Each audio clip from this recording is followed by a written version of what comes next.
The wind howled through the mountain pass like it wanted to peel the skin off their bones. Maria Isabella Vargas gripped the side of the wagon as it lurched violently on the icy trail, her fingers stiff and bloodless in the cold. Snow whipped at her face in cutting bursts, stinging her eyes, clinging to her lashes like frost-bitten salt. Her thin shawl, damp and threadbare, was no match for this kind of cold. Not the kind that came down from the Sangre de Cristo peaks, sharp as glass, ancient and angry. The man driving the wagon hadn't spoken in over an hour, maybe more. She'd stopped counting. He sat like a statue, his broad back hunched against the wind shoulders, wrapped in a heavy sheepskin coat that looked older than she was. His gloved hands held the reins steady even as the horses stumbled through knee-deep drifts. He hadn't looked at her once since they left San Miguel, not even after handing over $40 and a handshake to the widow who had sold her. $40. That's what she was worth. That's what a girl with no dowry, no people, and no place to go fetched on the edge of nowhere. She didn't cry. She hadn't cried when the widow pressed the coins into her palm and whispered, "Forgive me, child." She hadn't cried when the church bell chimed behind them, or when the wagon jolted forward with the groan of old wood and mules too tired to care. But now, as the wind screamed louder, as the sky went from iron gray to black, as the snow stung and the horses snorted in distress, now her jaw trembled. "Storm's getting worse," she said, her voice barely above the wind. "Nothing." "I said I heard you," the man snapped low and hard without turning around. Her mouth tightened. She looked down at her hands in her lap, knuckles scraped and pink from the cold. Her breath fogged in front of her face. Tomas Rios. That was his name. Widower. 3 children. Ranch out past the old missions tucked into a valley that most folks in town didn't even ride through anymore. "He's quiet but not cruel," the widow had said. "His wife died in childbirth. He needs a woman for the home. You need somewhere to belong. It's practical. Practical. As if a life could be measured like a sack of flour." The wagon jolted again, throwing her sideways. She braced herself, biting down on her tongue hard enough to taste blood. Tomas said nothing, just drove on through the snow. She hated him a little in that moment. Not because he'd bought her, because he hadn't even looked at her since. There was a blanket behind her. She'd seen it folded beneath a crate of beans and dry corn. Heavy wool, probably still warm. She hadn't touched it. She wouldn't. Pride, maybe. Or maybe something deeper. Something sharp and bruised that refused to be pitied. "You're shaking," he said suddenly. "I'm fine." "You're not." I said I'm fine. A pause. Then a grunt. Might have been a laugh. Hard to tell through the wind and his back. "Suit yourself." The trail turned narrow, winding up toward a ridge. The horses slowed. She could see pine trees now, tall and twisted, their branches heavy with snow. A frozen stream ran parallel to the trail, silent and silver under the moonlight. The air smelled of cedar and smoke. Then finally, a shape. An adobe house stood at the crest of a rise 2 stories tall, slanted roof crusted with snow smoke, curling from the chimney like a lifeline. A barn loomed nearby, flanked by a chicken coop and a woodshed. The wind cut around the corner of the house and sent snow swirling into her face. Tomas brought the wagon to a halt. He climbed down, landing in the snow with a crunch. He didn't offer his hand. Just turned, looked at her once, then jerked his chin toward the door. "Go on in. I'll see to the horses." Then he walked away. Isa climbed down on her own, her boots vanishing into the snow. She nearly slipped. Her teeth were chattering now. She pulled her shawl tighter around her shoulders and turned to face the house. It didn't feel like a home. It felt like a tomb. She pushed open the heavy wooden door. The hinges groaned. The smell of ash and dust and old wood wrapped around her like a blanket laced with thorns. Then she saw them. 3 children stood near the fireplace, frozen like deer caught in a rifle's aim. A small boy, curly-haired, clutched a wooden horse in one hand. A girl older stood half behind him, thin arms wrapped around her own chest. And the third, a boy on the cusp of manhood, taller than the others, jaw set hard, arms crossed, eyes like black flint. They stared at her like she was a stranger who'd broken in, or worse, an imposter wearing their mother's dress. Issa's breath caught. Her hands started to shake for real now. "Hello," she said softly. The little boy waved his horse. "Hola." The girl said nothing. The older boy took a step forward. "We know who you are," he said. I'm Isabella. I'll be staying here now. Your father and I..." "He bought you." The words hit like a slap. She stiffened. "Your father and I made an arrangement. That's different." "No, it ain't." He looked her dead in the eyes. "He paid money for you, just like he paid for the mule, or the cow, or the new plow." "Matteo," a voice said from behind her. Tomas stood in the doorway, coat half off, snow melting on his shoulders. "That's enough." The boy didn't move. I said enough." Tomas stepped inside his boots, heavy on the floorboards. "Isabella is going to be living here. You'll treat her with respect. All of you." Matteo's jaw clenched. Then he turned, stomped up the stairs. A door slammed. The girl flinched. Tomas ran a hand over his face. He looked tired. Not just today, tired. Life tired. "Lucia," he said, "take your brother to the kitchen. There's bread in the box." She nodded, grabbed the little boy's hand, and disappeared without a word. Issa was left standing in the middle of a cold house full of empty rooms and echoes. She turned to Tomas. "What exactly do you expect from me?" He looked at her for a long moment. His eyes were gray-blue, like the sky before a storm. Quiet, but not empty. "Keep the house, feed the children. That's all. That's all." He turned to go, then paused. "I don't expect you to love them. I don't expect you to love me.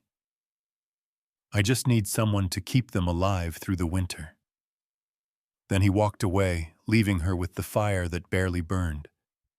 Issa stood alone, her heart pounding, and wondered what kind of man paid for a woman and expected nothing back except that she not die. "This house smells like things that used to be alive." Issa whispered the words to herself as she moved down the long, dim hallway, her hand brushing the rough adobe wall. There was a dampness in the air, faint but constant, the kind that clung to corners and floorboards. The house was warmer than the outside world, but just barely. Each room she passed carried a memory she didn't recognize, and the silence pressed close, heavy and watchful. She stopped at a crooked wooden door on the left. Tomas had said it was hers now. The hinges creaked when she pushed it open. Inside, a narrow bed with a wool blanket folded neatly at the foot, a dresser with a cracked mirror, a small window streaked with ice. Dust curled in the corners, and the floor let out a sigh under her boots. She set down her bag, just one tied with twine and stained with mud. It held a second dress, 2 underthings, and a small wooden rosary that had belonged to her mother.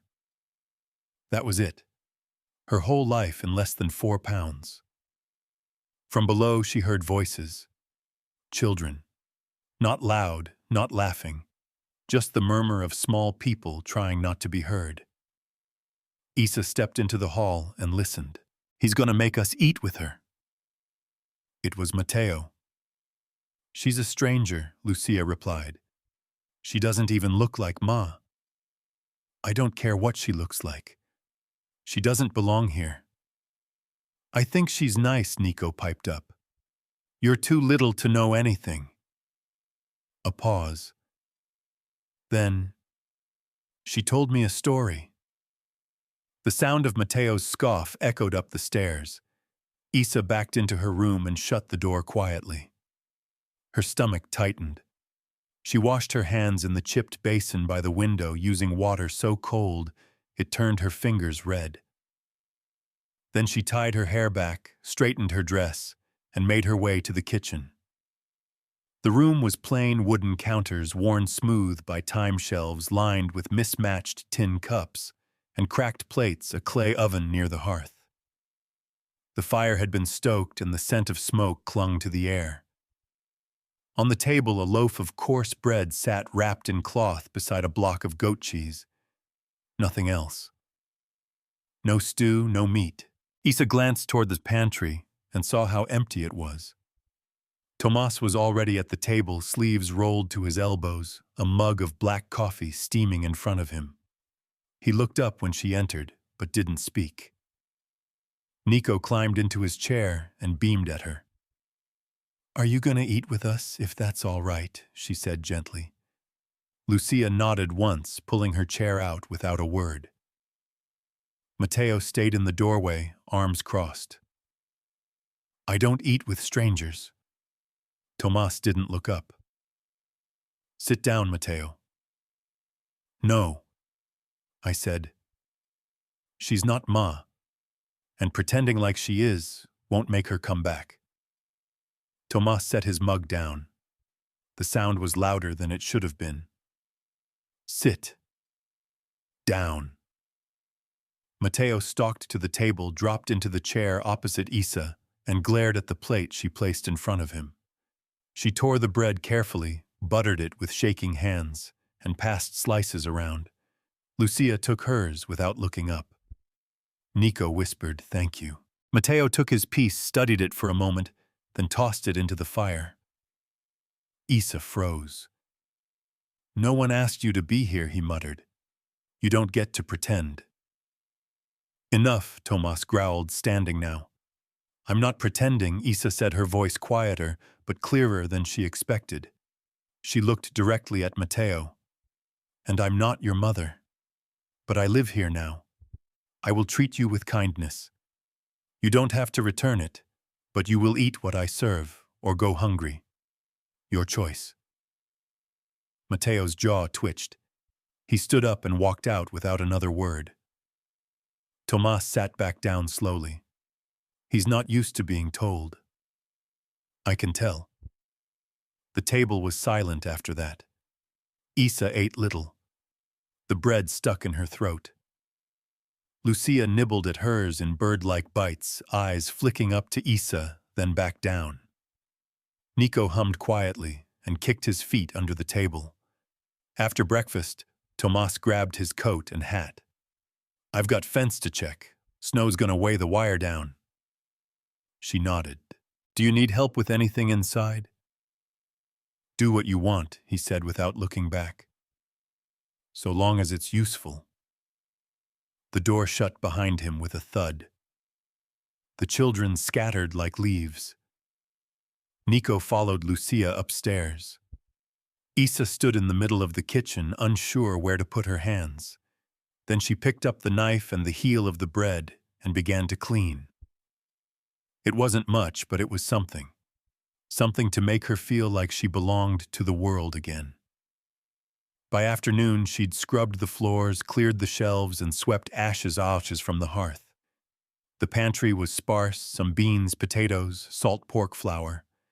She made a small stew, stirring slowly, letting the scent build, letting it fill the house with something other than dust and silence. She found a box of old linens in the closet and mended the ones worth saving. Most were stained. Some still smelled faintly of lavender. She folded them anyway.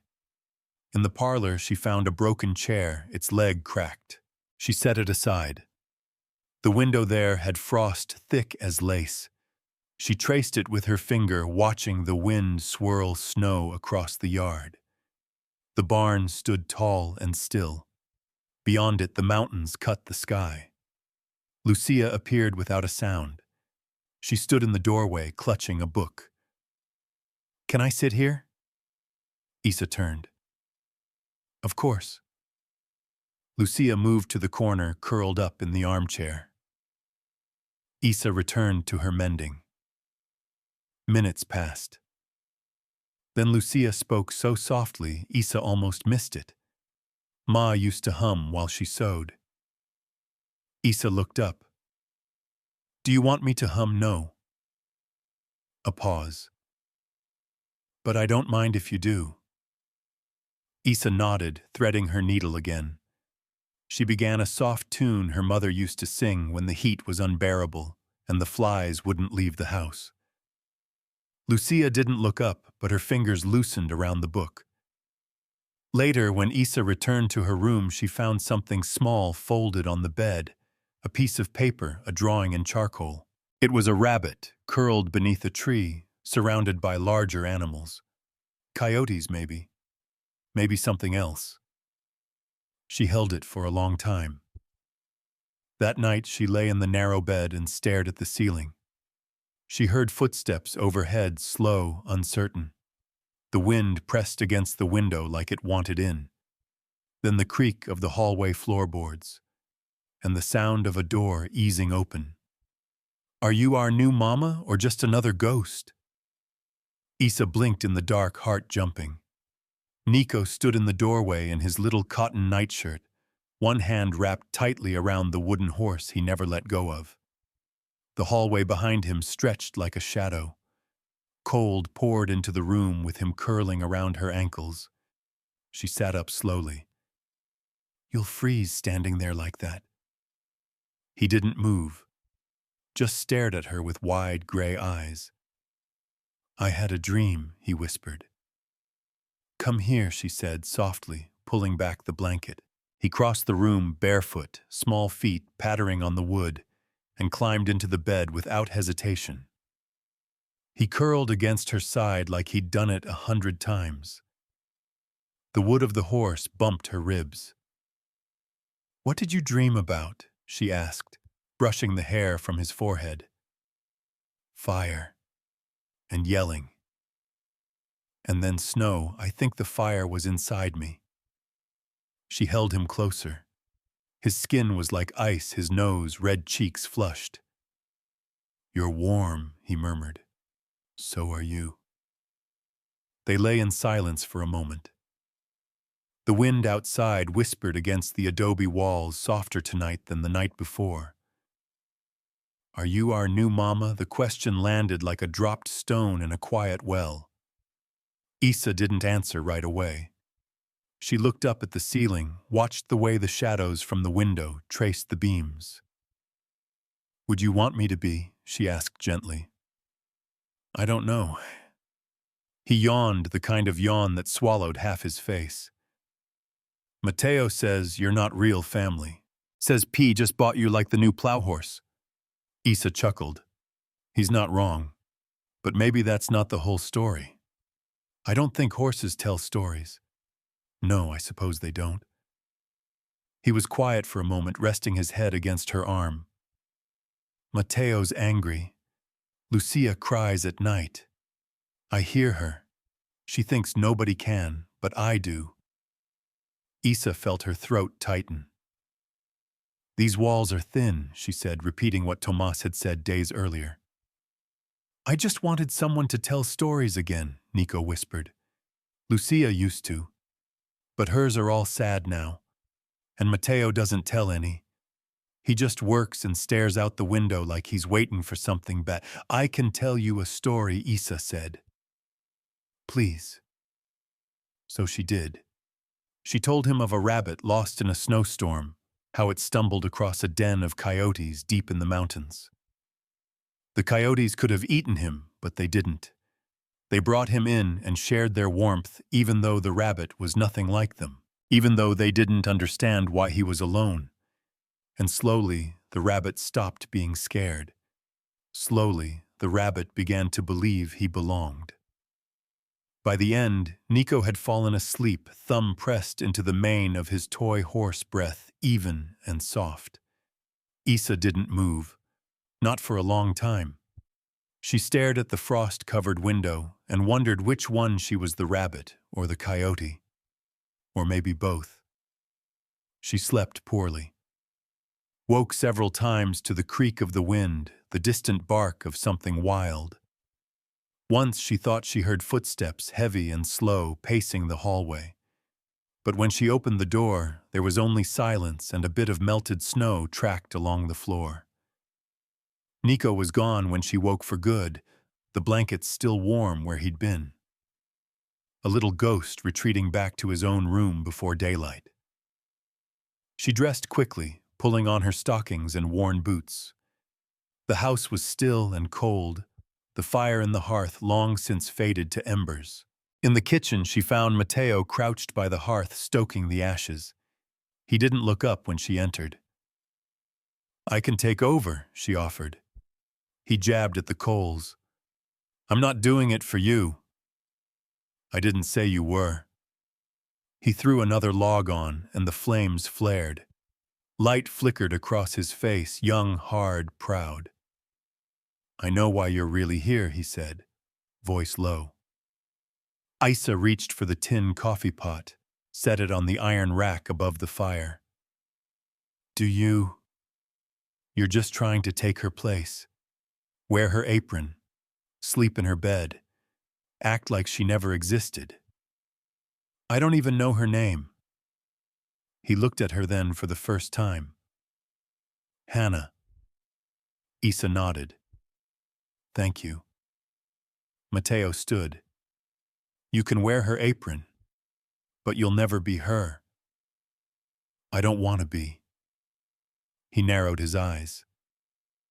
"She died. I'm sorry for that, but I'm not trying to replace her. You can't replace someone like her." "I believe you, Ma."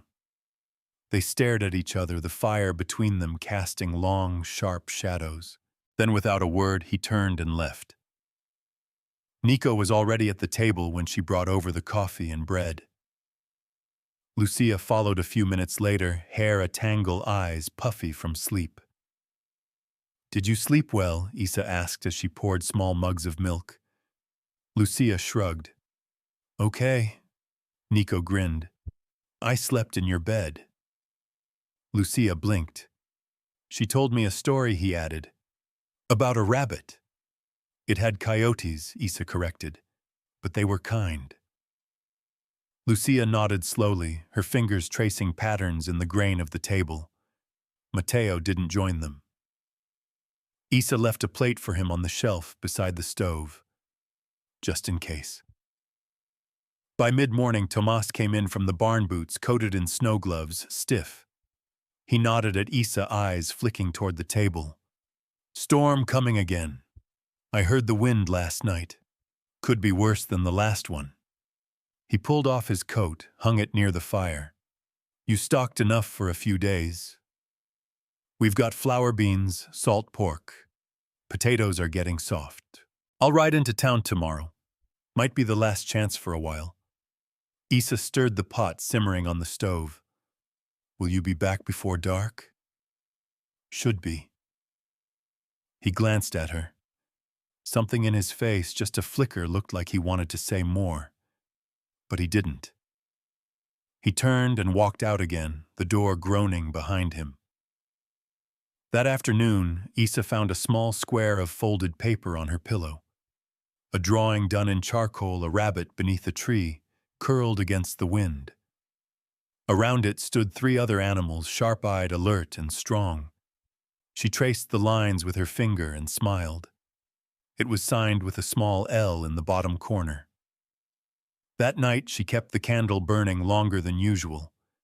When she finally blew it out, she whispered into the dark, "You're not a ghost. You're a boy. And boys should have stories." From somewhere down the hall, the floor creaked, and Isa knew she wasn't the only one still awake.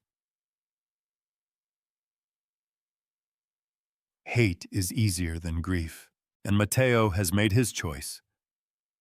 The morning sky bled copper and gray as Isa opened the kitchen window to let out the stale air. Snow had fallen in the night again.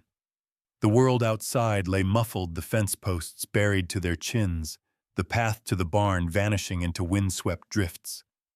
It was a hard cold, the kind that didn't let up even when the sun rose. Her breath fogged as she leaned out to shake crumbs from the cloth. Behind her, footsteps hit the floor with purpose. "You ain't fooling anyone." She turned. Mateo stood near the table, arms crossed, mouth curled in a sneer. He looked older in the morning light, as if he'd skipped boyhood sometime in the night. "Excuse me," she asked, folding the cloth neatly. "All this pretending, fixing things, cooking, drawing rabbits with Lucia." His voice sharpened. "Telling bedtime stories to Nico. You think you're part of this family now?" She straightened. "I'm trying to care for this home. That includes you. You don't even belong here. I was invited." "No. You were bought." Isa felt the words sink into her chest like cold iron, but she didn't flinch. "Your father didn't have to bring me here," she said calmly. "But he did. You don't get to change that just because you're angry." Angry Mateo stepped forward. "You think I'm angry? I know you are," she said, voice rising. "You lost your mother. You lost peace. I know what it's like to wake up with something missing inside you and not know how to fill it." He laughed, sharp, bitter. "You think you know what we lost? I think I know enough. You don't know anything." The silence that followed cut through the kitchen like a blade. Nico peeked into the room from the hallway, eyes wide. Lucia stood behind him, frozen, clutching her scarf. Isa turned to them. "Get your coats. You'll be helping me sort the root cellar today." Neither moved. "Now, please." The children obeyed, hurrying down the hall without another word. Mateo's eyes followed them, his jaw clenched. "Don't order them around like they're yours." "They aren't mine," Isa said quietly. "But they're not yours to hurt either." He looked stunned for half a second, like the wind had been knocked out of him. Then he turned and stormed out, boots slamming against the floor, the front door rattling on its hinges as he vanished into the cold. Isa exhaled slowly. Her hands were shaking. She clenched them into fists until the tremble stopped.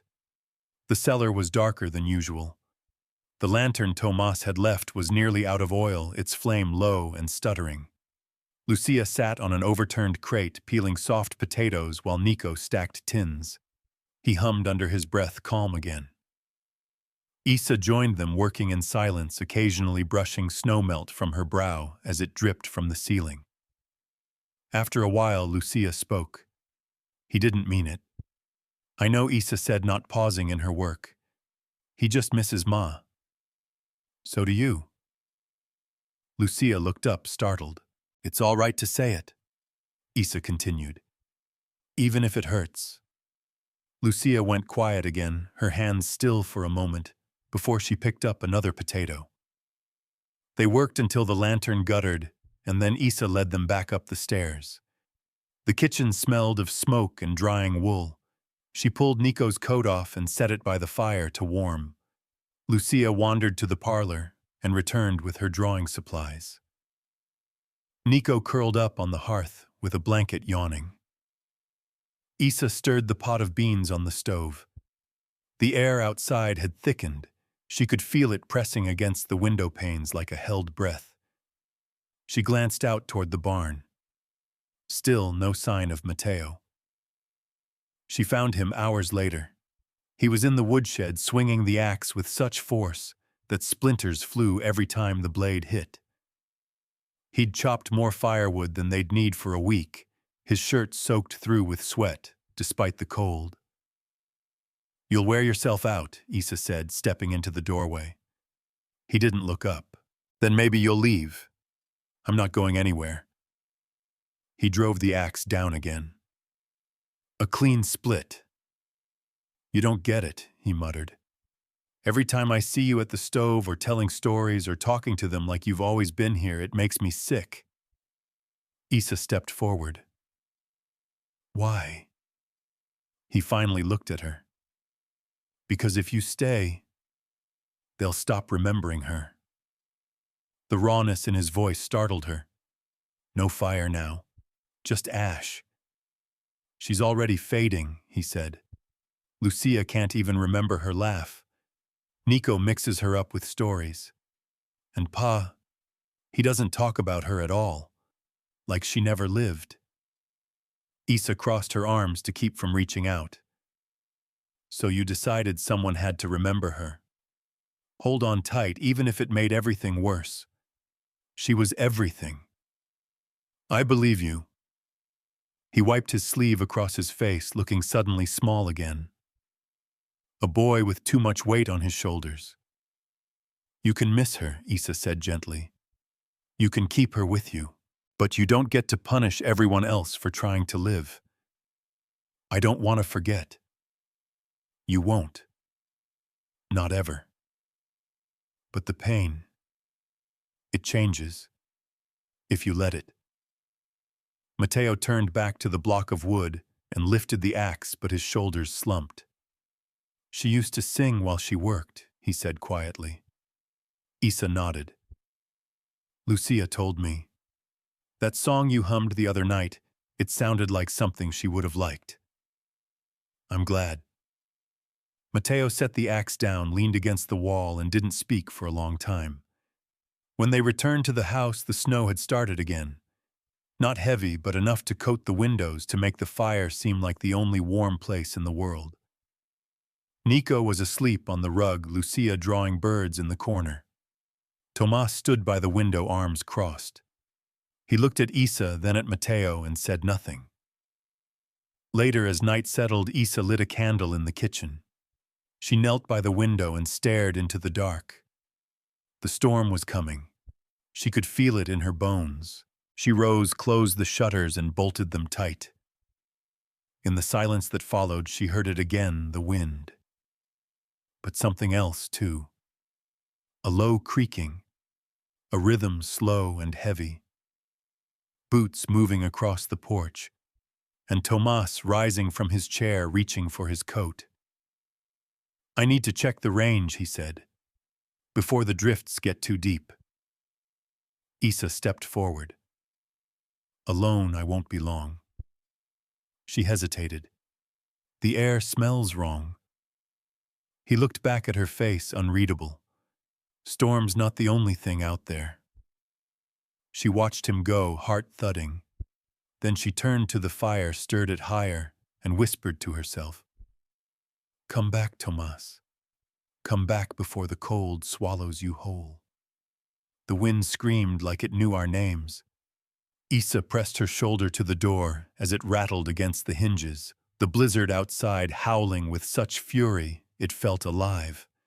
Snowflakes as sharp as splinters forced their way through every crack in the adobe walls. The house groaned. Wood popped in the beams above, and the fire in the hearth danced low and wild, like it too was scared of the storm. She had never heard wind like this, not even during the worst nights in San Miguel, when rooftops tore loose and dogs howled with madness. This was different, wilder, older. Tomas hadn't returned. He'd left 4 hours ago, just after dusk, to check the southern fence line. He said the drifts were building too fast, that the weight could bring the posts down. He hadn't planned to be gone long. He'd said he'd be back before the lantern burned out. It had burned out an hour ago. Issa moved through the house, checking the windows, rolling towels under doors, adding logs to the fire. The children sat together by the hearth, Nico curled up against Lucia's side beneath a quilt, a storybook forgotten in his lap. Mateo stood at the front window, his hand braced on the frame, face pale in the candlelight. "He should be back," he said for the third time. Isa tucked a stray lock of hair behind her ear. "He will be. You don't know that." She walked over, rested a hand on his shoulder. He didn't pull away, but he didn't lean in either. "You think he's lying out there frozen somewhere?" he asked, voice low. "No," she said it firmly, more for herself than him. Lucia looked up from the quilt. "Do you think the horses ran off, though?" Isa repeated. "He's careful. He knows the trails, and he won't let them go down easy. Not with what he's built." Mateo's jaw tightened. "He should have taken me with him. He needed you here." He didn't answer, just stared harder into the white blur outside the window. Isa moved back toward the fire. She needed to keep the warmth up. The heat was all they had now. Without it, the pipes would freeze, the walls would chill, and everything inside this house, including them, would turn to stone. She stirred the soup on the stove, though no one was hungry. The smell of broth hung in the air like a promise no one believed in. Outside, the wind picked up again. Something slammed against the barn once, twice. A loose shutter, a branch. Or worse, Nico whimpered. "It sounds like the sky's falling." Lucia wrapped an arm around him. "It's just the storm." "No, it's not," he whispered. "The storm doesn't knock." Isa grabbed the lantern and checked the back door. Nothing. Snow piled almost waist-high against the frame. She couldn't open it even if she tried. Her fingers trembled as she latched it again. When she turned back, Mateo was pulling on his coat. "Don't," she said instantly. "He might be hurt." "What if he's stuck? You just gonna wait here and hope he doesn't die?" "You go out in that, and you'll both be gone. That's not saving him, that's feeding the storm." Mateo shook his head. "I can't just sit here." "You have to sit here. He left you in charge." "That means keeping them safe," she said, nodding toward Lucia and Nico. "You're not a boy anymore, Mateo. You don't get to act like one when it's hard." He looked at her like he hated her for saying it. Then finally, his shoulders dropped. He sat by the fire, clenched fists resting on his knees. Time crawled. Isa told a story, something about stars that never died, but her voice felt thin, useless. The children listened anyway, eyes wide, breath held. At some point, Lucia fell asleep against the stones of the hearth. Nico curled into her side like a kitten, blanket tight around his shoulders. Isa leaned against the wall, arms crossed, heart aching. "Tomas, where are you?" The lantern flickered. The wind moaned. Then beneath it all, a thud. She froze. Mateo was on his feet before she could speak. "The porch." Isa crossed the room quickly. "Stay with them," she whispered. But he followed her anyway. She opened the door just enough to see. The wind ripped it wider, biting through her dress like claws. Something slumped on the threshold. Tomas. They dragged him inside together. He was half buried in snow ice, frozen into his beard, one glove missing blood, dark against the side of his coat. His eyes fluttered open, unfocused. His lips were blue. "He's freezing," Mateo said, panic rising in his voice. "Help me," Isa snapped. "They got him to the fire." She stripped off his coat, his boots, everything wet or frozen. She rubbed his arms, his legs, cursing softly in Spanish under her breath. Mateo brought blankets. Isa pressed her body to his side, trying to share warmth. His breath was shallow, weak. "You don't get to die, Tomas Rios," she said fiercely close to his ear. "Not when they still need you. Not when I still do." His eyelids fluttered again. His hand twitched. He moved, Mateo whispered. Isa pressed a kiss to his forehead. Come on. Come back. Hours passed. The wind never stopped. But by morning his breathing had steadied. He was still pale, still weak. But he was warm, alive. Isa sat back, hands shaking, heart aching. Mateo looked at her in a way he never had before. Not with suspicion, not with hate. Something closer to awe. Thank you, he said quietly. She didn't respond. She just tucked the blankets tighter around Tomas and stared at the storm outside finally starting to ease. Later, as the fire crackled and the worst of the cold relented, Nico sat up, rubbing his eyes. Is P home? Isa smiled, tears burning the corners of her eyes. He's home. Outside, snow fell soft and slow. Gentle now, like the mountain had spent its rage. The house no longer felt like it might shatter. Isa moved to the window and stared into the white. Then faint, but growing louder, came the crunch of hooves over snow. She narrowed her eyes. A rider. No two. And the man in front rode like someone who carried bad news in his coat pocket. She stepped back from the glass and braced herself. Some men don't knock. They just come to collect. The knock was hard, sharp, and too fast to be polite. Isa's stomach dropped before her feet even moved. Mateo was already halfway to the door, teeth clenched. Tomas stirred from his blanket nest near the hearth, trying to sit up. Don't, Isa said, kneeling beside him. You're not strong enough. I'll be damned if I lie here while men I don't trust stand on my porch, he growled. The second knock didn't wait. It was a fist this time. A message. Mateo reached for the rifle propped near the window. Isa met his eyes. Lower it. Not yet. He didn't move. The third knock wasn't a knock at all, it was a kick.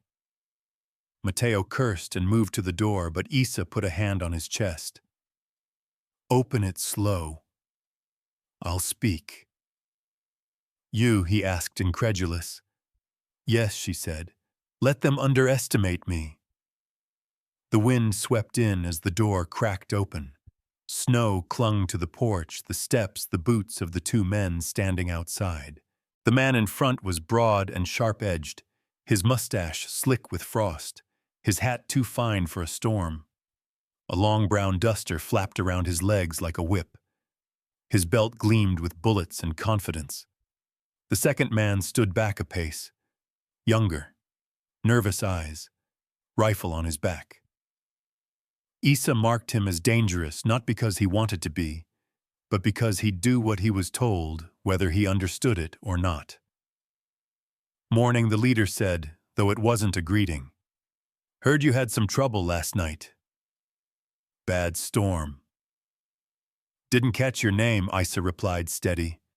He smiled, all yellow teeth and charm gone sour. Garrett Hale. You must be the new wife. I go by Isabella Vargas. Well, Miss Vargas, he said, eyes raking across the room past her shoulder, you've married into a fine piece of land. Tomas coughed from the floor, trying to sit up again. Mateo moved to help him. Garrett's eyes flicked toward the sound. Ah, the man of the house lives. I heard he might not make it. I'd say the news was premature, Isa said coldly. Glad to hear it. We came by to check on him, offer a hand if needed, generosity being what it is this time of year. Isa stepped fully into the doorway, blocking his view. And what is it you're asking in return? Garrett tipped his hat back just enough to show his eyes, pale, wolfish cold. We've had trouble out east, claims overlapping, fences torn down, cattle missing. Some neighbors are wondering what's what. This land is marked. Sure it is. But lines get blurry in a storm. And a man without sons, he has a son, Matteo said from behind her. Garrett's gaze snapped to him. Do you work the range, boy? I do. You carry a gun when I have to. Garrett's smile twitched, but it didn't reach his eyes. Glad to hear it. Still, it's tough work, for one man and a boy. We're not asking for help, Issa said. No, you wouldn't. But that doesn't stop the questions. About what's owed. About who's strong enough to keep what they've got. Tomas's voice cut through rough but clear. If you've got something to say. Garrett, say it to me. Garrett leaned to the side to look in. Didn't think you'd be up. I get up for snakes. Garrett grinned. You always did have a way with words, Tomas. Tomas leaned forward, wincing. You come to steal something or just measure the windows. I came to make sure things don't get messy. Some of the boys are restless. Cold makes them mean. And we both know what happens when mean men get ideas. We know, Issa said flatly. We have a rifle and nothing to lose. Garrett laughed once, then turned and clapped his hand on the younger man's shoulder. You see, I told you they had spirit. Let's go, Ennis. We've got more calls to make. He stepped off the porch with that same predator's ease. Ennis hesitated, eyes flicking to Issa, uncertain, almost apologetic, then followed. Issa watched until they disappeared beyond the trees. When she closed the door, the cold stayed inside. Tomas sagged back against the wall. He'll be back. I know. Matteo still held the rifle. His hands shook slightly. Issa walked over and took it from him. You'll need to aim steadier than that. He didn't argue. They spent the rest of the morning checking the locks, counting ammunition, and sealing off the back windows. The barn door had split from the wind. Matteo patched it with rope and old slats. Tomas slept through most of it, his breathing shallow, but no longer ragged. Lucia stayed close to Nico, neither asking questions, both watching everything.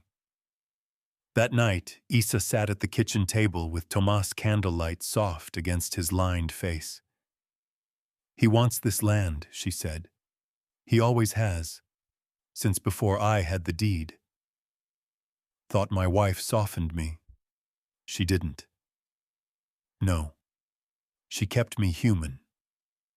Issa looked at him for a long time. And me? He smiled weakly. You're not soft, Isabella. You're iron under silk. She looked down at her hands, still red from the cold, a smear of soot on her thumb. I'll stay, she said, even if it gets worse. He reached out his fingers, barely brushing hers. I know. When the candle finally guttered out, Issa didn't go to bed. She stood at the window for hours, watching shadows stretch and settle across the snow. Garrett hadn't come to talk. He'd come to test the lock. And men like that didn't test what they weren't planning to take. Fear tastes like copper and burns all the way down. The taste hadn't left Issa's mouth since Garrett Hale rode off their porch 2 days ago. She could feel it under her tongue when she sipped coffee coating her throat, when she tried to swallow bread. It sat like iron behind her ribs, thrumming with every sound outside the walls. Footsteps, hoofbeats, the snap of wind against the barn. Tomas wasn't healing fast enough. His fever had come back with the night. Sweat soaked through the quilts, and his face turned hollow, all bone and shadows. Issa bathed him with cool cloths wrung from melted snow she'd boiled to keep clean, whispering soft Spanish prayers under her breath, the same ones her mother used to say over her brother when he'd had the fever. Matteo watched from the doorway. He didn't ask what was wrong. He didn't need to. He needs rest, Issa said, wringing out another cloth. And time, Matteo muttered. We don't have time. He nodded once, jaw tight. I'll ride out tomorrow. Head to the sheriff. We need help. Town's 3 hours by horse and you'd be riding straight through open land. No cover. If Garrett's men see you, I'm not afraid of them. You should be, she snapped louder than she meant. He looked at her surprised. I already watched your father nearly freeze to death. I won't watch you get shot out of pride. It's not pride. It's necessity. She rose and moved closer. If you ride out, they'll know we're scared. That we don't have strength in the house. Garrett wants fear. If you give it to him, he'll take everything. Matteo stared at her for a long moment, then dropped his eyes to the floor. In the corner, Nico stirred in his sleep, mumbling something inaudible. Lucia sat beside him, her arms wrapped around her knees, eyes glassy. She hadn't drawn anything in days. That afternoon, Isa climbed to the attic. It was hotter than the rest of the house, the heat trapped in the beams. Dust clung to her lashes as she opened boxes stacked against the wall. Hannah's things, still here, untouched. Folded blouses, a ribboned bonnet, dried flowers in yellowing pages. At the bottom of a cedar chest, Isa found an old ledger, Tomas's ranch logs, supply lists, branding notes, names of hands who'd worked the range.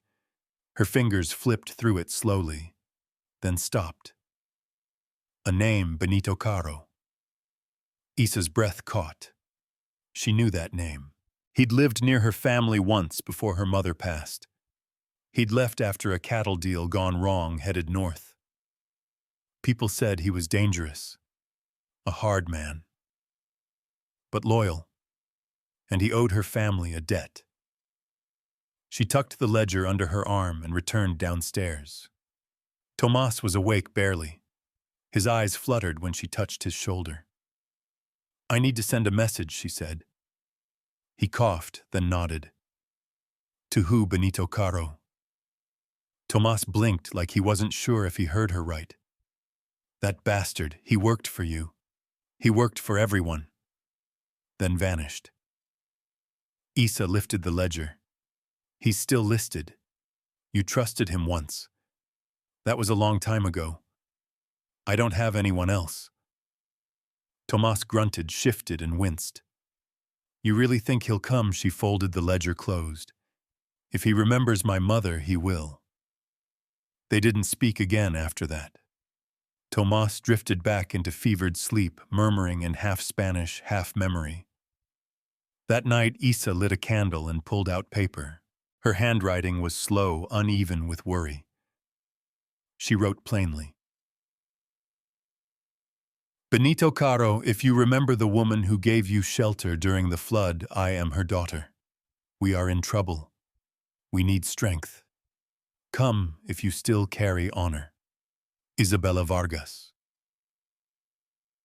Ranch of Tomas Rios. She folded it tight and tied it with twine. Matteo agreed to take it. Not to town, just to the old trading post a half-day north. Benito had been seen near there a year back. Maybe he still passed through. They kept it quiet. Lucia asked why Matteo was leaving, and Isa lied, said the barn roof had a leak on the north side. Nico just hugged his brother without question. The sun hadn't risen yet when Matteo left. Isa stood on the porch, arms wrapped around herself as his figure faded into the snowy trees. Once he was gone, the house felt too quiet, too hollow. She made stew from the last of the salt pork and cut the bread into thin slices. She coaxed Lucia into drawing again, sitting beside her in the parlor, with 2 pencils and silence between them. Nico played with his wooden horse, but more and more he just stared out the window. Midway through the afternoon, the wind changed. Isa was upstairs gathering blankets when she heard the hoofbeats. Fast, too fast. She dropped everything and ran to the window. Not Matteo. 3 riders. One wore a red scarf she recognized from Garrett's companion, Ennis. Isa ran down the stairs, grabbed the rifle from behind the door, and stepped out onto the porch. The riders slowed, but didn't stop. They fanned out in front of the house, their horses snorting, steam hooves cutting the frozen ground. Afternoon, Miss Vargas Ennis called. We heard the man of the house was sick. She didn't answer. Garrett just wanted to offer protection. You know, in exchange for a little agreement. Agreement, Ennis smiled. Your fence line's always been crooked. We'd just like to straighten it out. With dynamite. The second man laughed. Issa raised the rifle. You come near this house and I'll straighten you out. Ennis held up his hands. Now. No need for threats. Just a neighborly offer. Tell Garrett we're not interested. Ennis clicked his tongue. You sure about that? Issa didn't blink. You're on my land. That makes me real sure. They stared at her for a long moment. Then slowly, they turned their horses. Message received, Ennis said. She watched them ride off, not lowering the rifle until they were just specks against the snow. When she turned back inside, her hands were shaking again. But not from fear, from fury. Tomas was awake, watching her from the hearth. His lips cracked into a crooked smile. You look like your mother when she was angry. Issa didn't smile back. She sat beside him, set the rifle down, and reached for his hand. They're coming, Tomas. And we don't have much time. He squeezed her fingers barely. You're not wrong. She looked toward the window again and whispered, Benito. Hurry. The land don't belong to who owns it. It belongs to who's willing to bleed for it. Mateo returned the next morning with a bruised lip and a black smear of blood drying at the corner of his mouth. His coat was torn at the shoulder. He rode in fast, one stirrup missing, eyes glassy from riding all night. Issa met him at the gate, rifle in hand. She didn't have to ask. Ambushed, he said before dismounting. A mile past the ridge, I cut across the ravine. Did they follow? He shook his head. I don't think so, but they meant it. They want the land, Issa. Did you leave the letter? I did. Bartender said Caro still passes through every few weeks. I paid him to put it in the safe. Issa took his arm, helping him inside. Lucia gasped when she saw the blood. Nico ran to fetch cloth. Tomas stirred from the hearth but couldn't lift his head. Issa cleaned the cut with boiled water and alcohol, her hands shaking only once. Mateo sat stiffly watching her with unreadable eyes. If Benito doesn't come, I know, she said. By dusk, they had boarded up the parlor windows and reinforced the front door with a beam stripped from the barn. Mateo taught Lucia how to load the shotgun. Issa taught Nico how to douse lanterns without burning his fingers. It wasn't talk anymore. It was preparation. Tomas slept through most of it, murmuring names no one recognized. That night, Issa kept the rifle at her side and didn't light a candle. The stars were hidden. The wind had stilled. Too still. Before dawn, hoofbeats came again. She didn't move at first, just listened. One horse, then two more, then silence.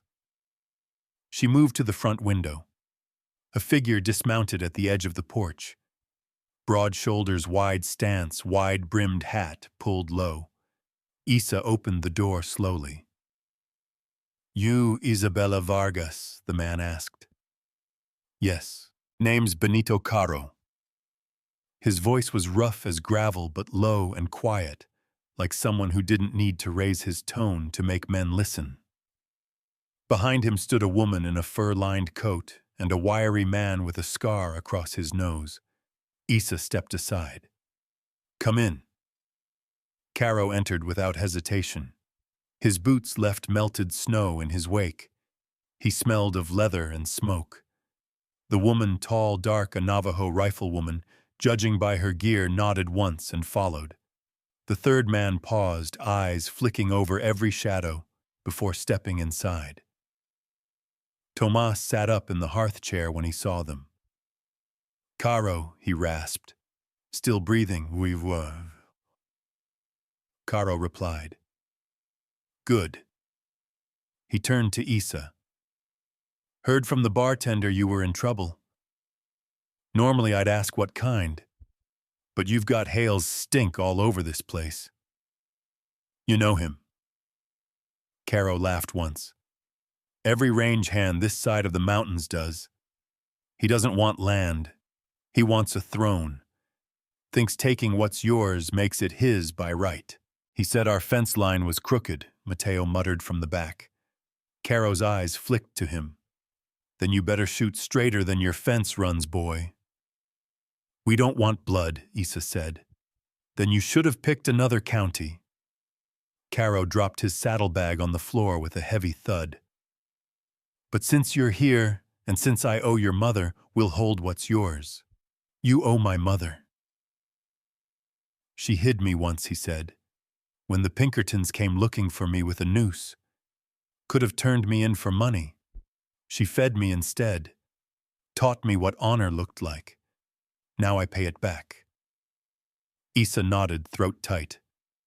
Caro looked around. You got food enough for now. We brought some. And ammunition. The riflewoman, whose name Issa would later learn, was Taniba, pulled 2 boxes of bullets from her coat and set them on the table like offerings. You've got 2 days at most, Caro said. 3 if the storm holds. Hale won't wait longer. You're sure men like him wait just long enough to convince themselves they tried being civil. Then they strike. What would you do, Matteo asked. Caro studied the boy. I'd set traps in the ravine, oil the hinges on the doors, and say goodbye to the idea of peace. He glanced at Issa. You still sure you want to fight? She didn't hesitate. This is our home. He nodded once. Then let's make it hell to take. They spent the rest of the morning laying wire between the fence posts, digging shallow pits near the tree line, and securing lanterns near the roof with makeshift pulleys for nighttime spotting. Lucia worked beside Tahniba, quiet but determined. Nico followed the scarred man Roque, who showed him how to pack powder into old cans for noise traps. The house buzzed with tension, but not fear. Purpose. Issa found herself working faster than she thought she could. Her arms ached, her back screamed, but she didn't stop. Later, as she stood in the field adjusting a tripwire, Caro came up beside her. You were a girl when I saw you last. Skinny thing with a braid and a switchblade. I remember. You've got your mother's eyes, and your father's nerve. Both dead now. He looked at her, really looked. Not all of them. That night the fire crackled loud in the hearth. Tomas was sitting up, eating broth slowly, watching everyone like he couldn't believe they were real. Feels like an army in here, he said. Issa smiled. It's a family. He reached out and squeezed her wrist. Don't let them take it. I won't, she meant it. Outside, the snow had stopped. The moon hung pale and sharp above the hills. Somewhere in the trees, a crow cawed once. Roque looked up from his spot near the window. Tomorrow, he muttered. Let them come, Issa said. And in the dark, no one argued. Sometimes courage isn't loud. It's just not stepping back when the world says run. The morning came without a sunrise, just a gray, cold light spilling across the valley like a warning. Frost clung to the glass in webbed patterns. Inside the house, everything felt hushed, like the walls were holding their breath. Issa stood at the front window, rifle slung across her back, watching the tree line beyond the pasture. Nothing moved, but the stillness itself felt wrong. She could feel it in the dirt under her boots, in her pulse, in the way the birds had gone silent before first light. They were out there. Caro came up beside her without a word. His eyes scanned the horizon with the patience of a man who'd seen blood spill over land before. How many do you think she asked? 6, maybe 8. Enough to feel bold, not enough to feel sure. And Garrett. He'll be behind them, watching how easy it is. She nodded. Then we make sure it's not. The house had become a fortress overnight. Roque had barricaded the windows with timber and iron brackets from the barn. Tahniba had run tripwire through the western slope, the line wrapped around empty cans filled with nails and glass. The children knew where to hide, where to run, where not to step. They'd practiced it until Issa's throat was raw. Mateo stood on the second-floor landing, rifle in hand, watching through a narrow slit they'd carved in the wall. He looked like he hadn't slept, but his jaw was set. Issa saw the man in him now, shoulders squared, fear held back behind steady hands. Roque tossed her a pouch of powder. If they get close, throw it under their boots. Blind 'em. Issa caught it, nodded. You ready? As I'll ever be. He lit a stub of tobacco, then crushed it under his boot. They come, they bleed. Tahniba was already on the roof, belly-flat rifle trained toward the tree line. Her figure blended into the thatch like a shadow. She hadn't spoken much since they'd arrived, but Issa didn't need words from her. Just trust. And she had that. By mid-morning, the wind shifted, and the riders came. 5 at first, then 2 more flanking wide. Faces hidden behind bandanas, rifles slung casual across their chests. Not charging, just pacing toward the house, slow and measured like men who knew they had time. Issa stepped out onto the porch. Roque flanked her right. Mateo appeared in the window above barrel of his rifle, just visible. Garrett was not among them. One of the riders slowed near the fence line. His voice was rough, half laughing. Morning, heard you had some squatters need evicting. Issa didn't blink. You're standing on land that's not yours. Land don't care who claims it, sweetheart. Then maybe it'll care who defends it. The man chuckled and nudged his horse closer. We ain't here to kill anyone. Just a little warning. Take your kids. Take your old man. Head south. Nobody gets hurt. Issa stepped down off the porch, boot crunching frost. You've had your warning. Behind her, a rifle cracked. The man on the left fell backward off his horse with a sharp cry, his rifle clattering into snow. Panic broke the line. Tahniba had fired. The lead rider swung around, eyes wide. You shot first, Issa raised her voice. We answered first. Another crack. A second horse reared. Then the yelling started. Roque lit the fuse on a powder keg and rolled it toward the path. It didn't explode, just burst with a flash and a scream of sound that made 2 of the horses bolt. Gunfire followed. Issa crouched behind a post, returning fire with calm precision. Her fingers were cold, but her heart was steady. Beside her, Roque reloaded like it was Sunday, and he had all day. From the attic, Mateo's rifle rang out once, then again. One of the riders shouted, fell to his knees, then scrambled for cover. Tahniba had shifted position, moving across the roof like smoke. Her shots never missed. They held the line. The attack lasted 10 minutes, maybe 15. Then the riders retreated, 2 dragging wounded, 1 limping on a lame horse. Issa stood in the doorway, rifle at her side, watching them vanish into the trees. Roque wiped his brow. They'll come back. I know. They'll bring more. Good, she said, and turned back toward the house. Inside, Tomas was sitting upright, face pale but proud. You held. We're not done.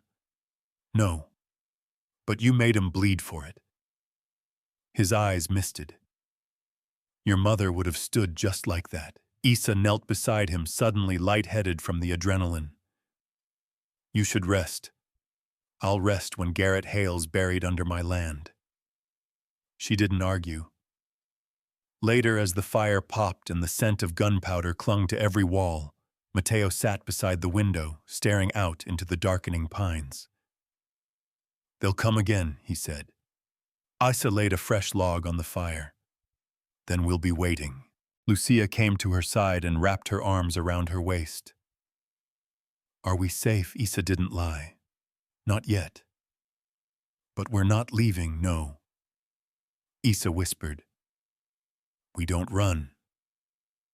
Nico stood near Matteo, holding a wooden spoon like a rifle. Tomas chuckled. "That boy's ready for war." "We all are," Matteo said quietly.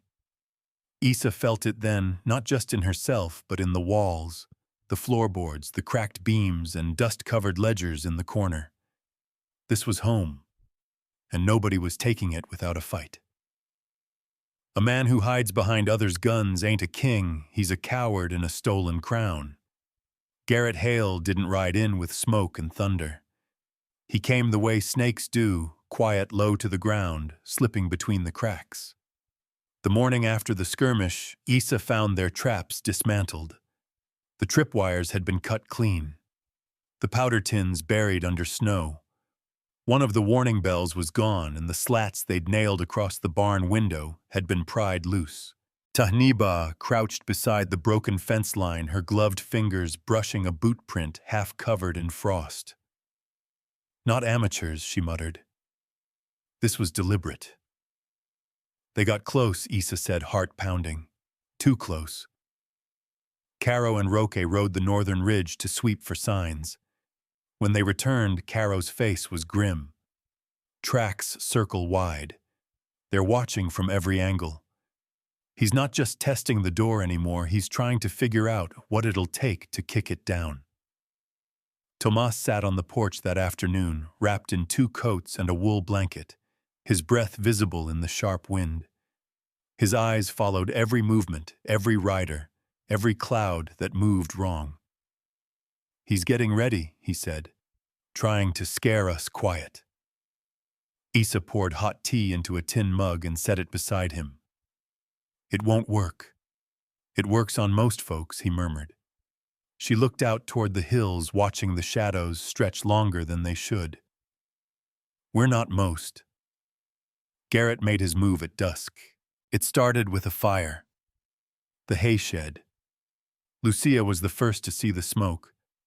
Her cry drew them all outside, flames licking the sky just beyond the west field. The snow slowed the blaze, but the wind pushed it wood.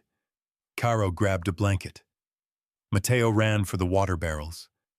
Isa turned for the barn and froze. 3 men had come from the trees, faces covered, rifles ready. They didn't shoot, just stood at the edge of the pasture, the fire behind them lighting their silhouettes in orange and black.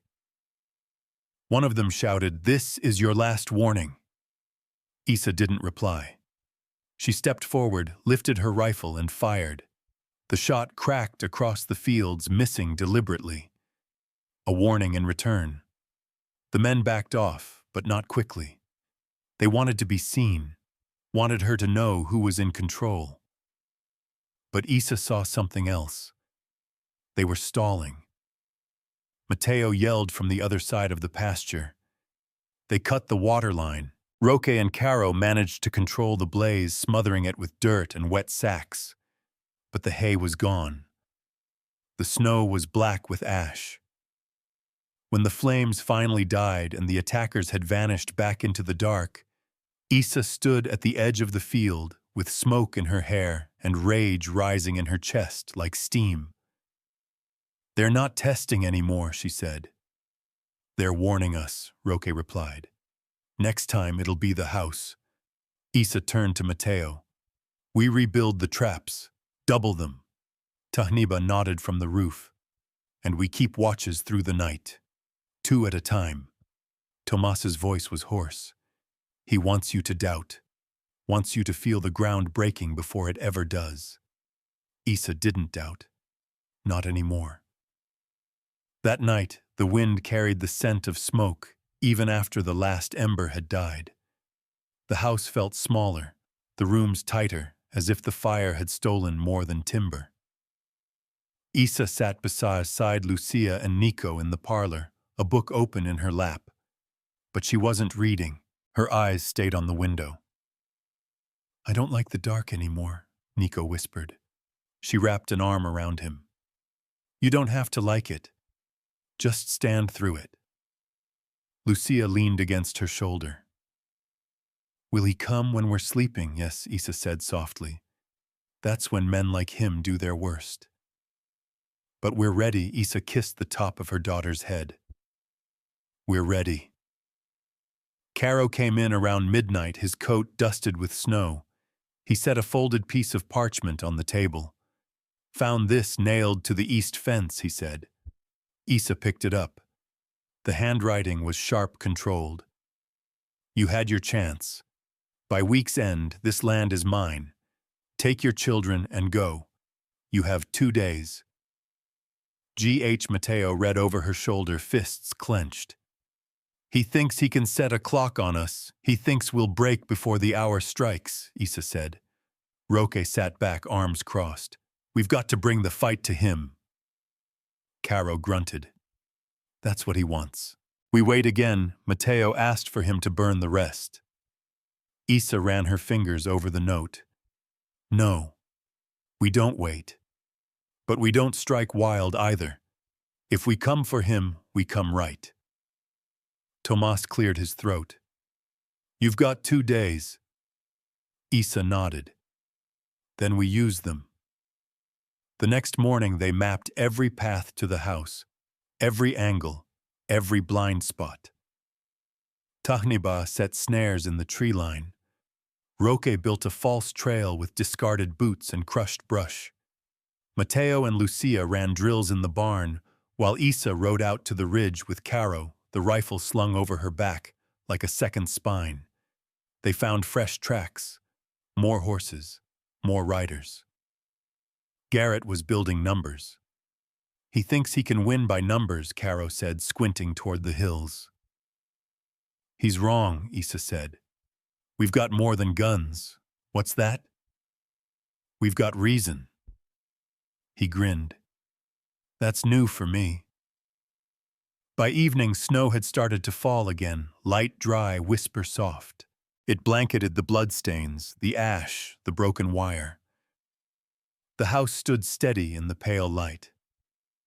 Mateo lit the lantern at the front of the porch.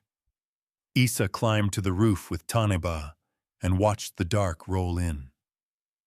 Below, Roque tuned an old guitar beside the fire. The children listened like it was a lullaby.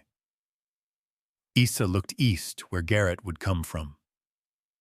Somewhere beyond that line of trees, he was making plans, drawing maps, sharpening knives. Let him come. She could feel the storm building, not the snow, the reckoning.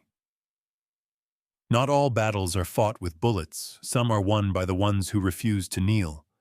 The snow had turned thick and wet, falling in heavy clumps that soaked through coats and muffled the world. Isa stood at the kitchen window with a piece of bread in one hand and a knife in the other, watching the yard disappear inch by inch. The trees blurred into gray smudges, the sky a low woolen ceiling. It felt like standing inside a ticking clock. 2 days. That's what Garrett had promised. Tomorrow would be the end of that clock. Lucia sat at the table, quietly drawing horses that looked more like ghosts. Nico was napping on the rug by the fire, his breath slow, one hand wrapped around the wooden spoon he still carried like a weapon. They didn't ask questions anymore. They just listened, followed orders, held tight to the little routines Isa built between drills and danger. Tomas was awake and sharp now, though too weak to stand for long. He stayed near the fire, scribbling on old maps and muttering strategies to Roque. Every once in a while he'd snap a line in Spanish, and Roque would nod like they were back in some old campaign neither of them had truly left behind. Caro returned from his watch, mid-morning snow covering his hat and shoulders. "No movement yet," he said, stomping his boots. "But they're out there. I can smell it." You always say that, Matteo muttered. I'm always right, Caro replied without a smile. Isa handed him a cup of warmed broth. We're ready as we'll ever be. Roque came over and set a small satchel on the table. Smoke bombs, tied with pine tar and pepper. You throw one near a horse and the rider's walking home. Tahniba joined them next, sliding through the back door like wind. Her coat was damp. She carried a piece of cloth in her hand, red, torn at the edge. Found this near the northern fence. Isa touched the fabric. It was from a scarf. Garrett's men used red. They're scouting close, she said. Close enough to touch the wire, Tahniba replied. We have to assume they'll come at night, Roque added. The snow gives them cover. They'll want to catch us between watches. Isa looked out the window. The world had turned white, but it didn't feel clean. They'll try to circle wide, she said. Split us up. Maybe use fire again. They won't expect us to come to them, Caro said. Everyone looked at him. He was smiling now, a sharp thing, not kind. We've played defense long enough, he said. They think we're cornered. But what if we strike before they do? Isa didn't answer right away. She turned to the fire where Tomas was watching her. He gave a slow nod. You've got one night, he said. Use it. Caro laid out the plan on the map. 2 groups.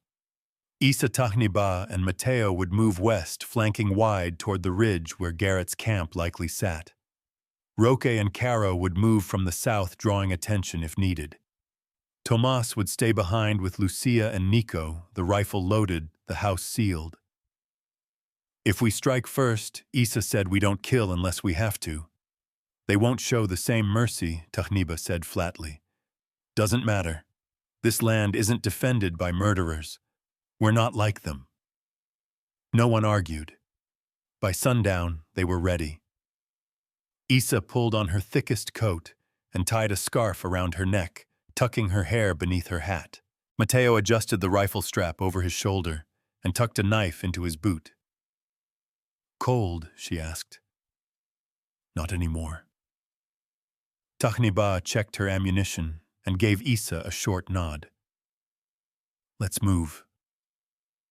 They left through the back, slipping through the dark like shadows on the snow. The wind had died, but the trees creaked under the weight of ice. Every step was a whisper. Every breath came slow. The ridge rose ahead, black against the falling snow. Isa could make out faint glimmers between the trees, lanterns' campfire light. She crouched behind a fallen log, signaling the others down. Matteo knelt beside her, scanning the hill. I count 4, he whispered. 5, Tahniba corrected. 1 by the horses.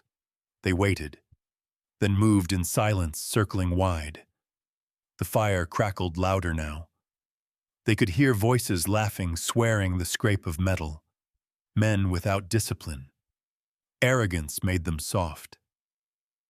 Isa took a stone from her pocket and flung it hard toward the left edge of the camp. It clattered against a tree. The noise drew one man away, rifle raised, squinting into the dark. Tahniba moved fast. A sharp blow to the head. The man dropped silently. The rest barely noticed. Isa nodded to Matteo. Now. They rose from the dark and charged in. Chaos bloomed. Tahniba fired once, dropping another man. Matteo kicked over the fire, sending sparks flying. Isa leveled her rifle and fired into the air, loud enough to shake the camp. Get down, she yelled. The remaining men scattered, shocked. One tripped and fell, another reached for a rifle, but Caro's voice shouted from the trees. Drop it or lose the hand. Roque burst from the south, weapon drawn. The men froze. It was over in seconds. 3 men down, the rest, disarmed, hands in the air. Isa walked into the light rifle still raised. One of the men, nervous, scrawny, his lip bleeding, looked up at her. We didn't come to kill. Garrett just said, scare 'em. Just scare. You set fire to our home, Issa snapped. We didn't know there were kids. There were. He shut his mouth. Caro stepped beside Issa. Garrett ain't here. Again. Of course not, she muttered. He never dirties his own hands. Tahniba kicked snow over the fire. Issa turned to the men. Drop your weapons and walk. Keep walking until sunrise. If I see you again, I won't ask nicely. They ran. When the last one vanished into the dark, Issa exhaled. The night had held, but the war wasn't finished. As they gathered the weapons and checked the trees, a voice came from the edge of the dark. Bold of you. Garrett Hale stepped into view, coat unbuttoned, rifle in hand, face calm as a preacher on Sunday. He stood alone. Issa raised her gun. Garrett smiled. I see you've made friends. No one here's your friend, Caro said. I don't need friends, Garrett said. I need land. You'll need a grave first, Roque growled. Garrett's eyes flicked to Issa. 1 day left. Then he turned and disappeared into the trees. Issa stared after him. The clock wasn't ticking anymore. It was burning. You can't reason with a man who thinks the world owes him everything. Snow fell in heavy sheets that morning, quieting the land like a hush before a sermon. Issa stood on the porch, rifle slung across her chest, her breath steaming in the still air. The house behind her was silent, save for the crackle of the hearth and the low murmur of Tomas's voice reading aloud to Nico and Lucia. Caro and Roque were making rounds. Taniba hadn't spoken since they returned last night, but her presence had never felt sharper. It was the day Garrett Hale promised to come. No more warnings. No more tests. Issa had braided her hair tight against her scalp like her mother used to do before long rides. Her coat was buttoned to the chin boots laced high. There was no fear left to wear. It had burned away somewhere in the smoke, in the ash of the hay shed, in the click of empty rifles, and the wet drag of bodies in snow. She wasn't waiting for justice. She was standing for it. Mateo emerged from the barn, his coat dusted with frost rifle over his shoulder. Southside's quiet.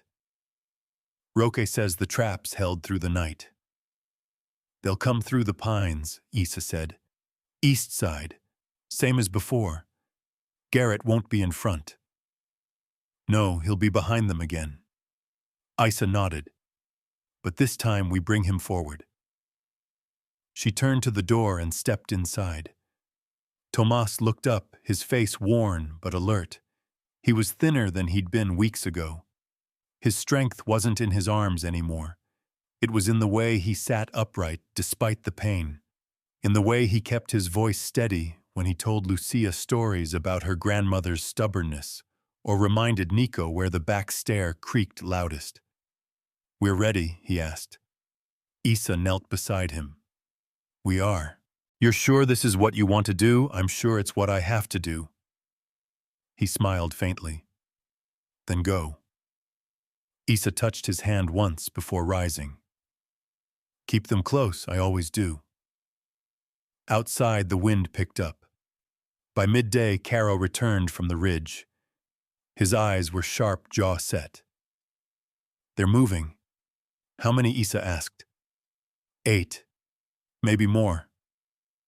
Tahniba joined them near the back fence where the brush had thinned. Horses some, but most are coming low and slow. Looks like they're spreading out. Trying to surround us, Mateo said. Trying to force panic, Roque corrected. That's how cowards win. Issa stepped up onto the flat edge of the well cover and looked out toward the trees. The sky had turned a dull gray, heavy and low. Snow collected on the fence rails like warning flags. Let them come, she said. They waited in silence. No laughter, no small talk. just the weight of breath and the distant creak of trees under snow. Then came the first shot. A crack through the air splintered wood as a bullet punched through the upper barn siding. Nico screamed inside. Isa didn't flinch. She turned toward the sound and signaled with 2 fingers, flank right. Matteo and Roque moved fast, crouching through the field. Caro followed, low rifle tucked to his shoulder. More shots now, closer.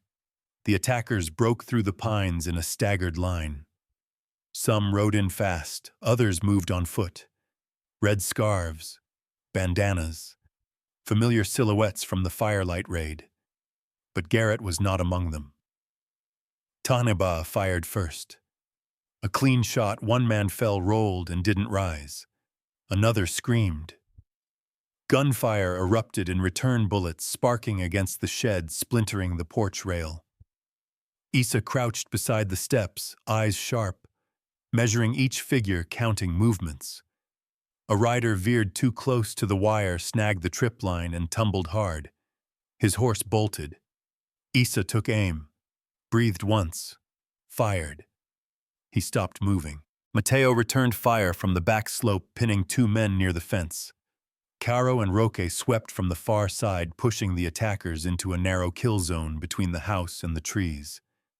They didn't have the numbers, but they had the ground, and they had fury. It lasted less than 20 minutes.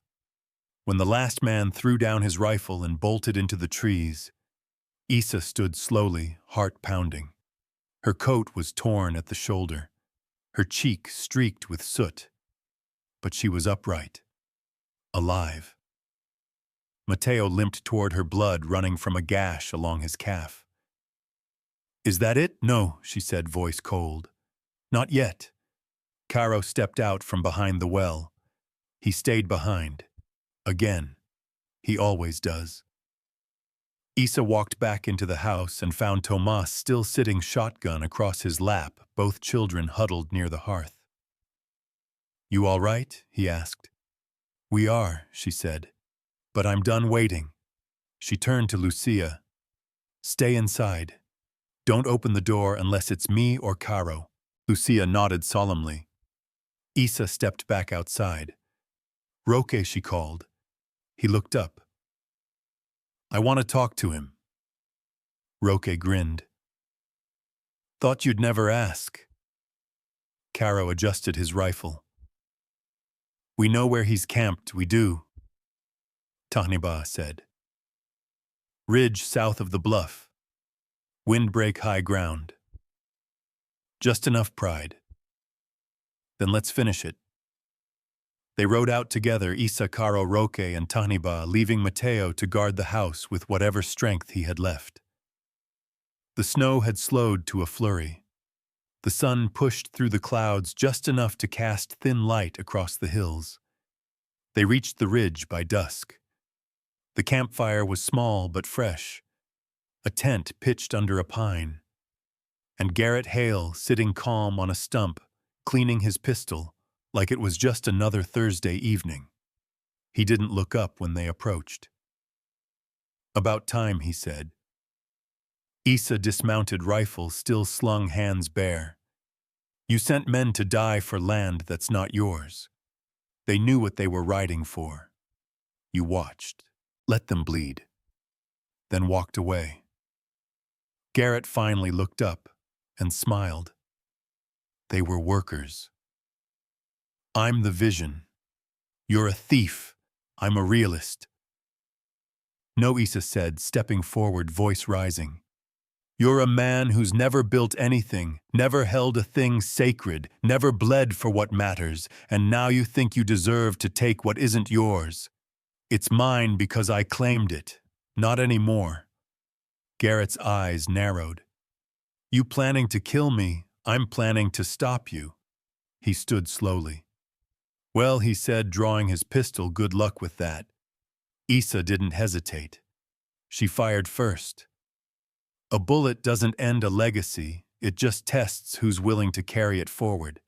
The shot rang out across the ridge like thunder cracking through frozen sky.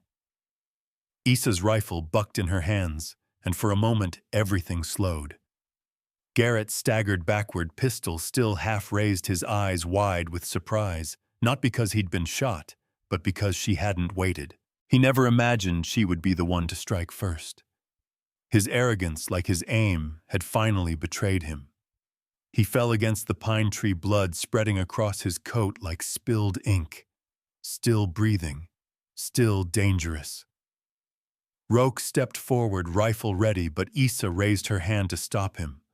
Her eyes stayed locked on Garrett, who now slid to the ground with a groan clutching his side. "No," she said. "This is mine." Garrett grimaced, leaning on one elbow. "You could have walked away. You never gave us that choice.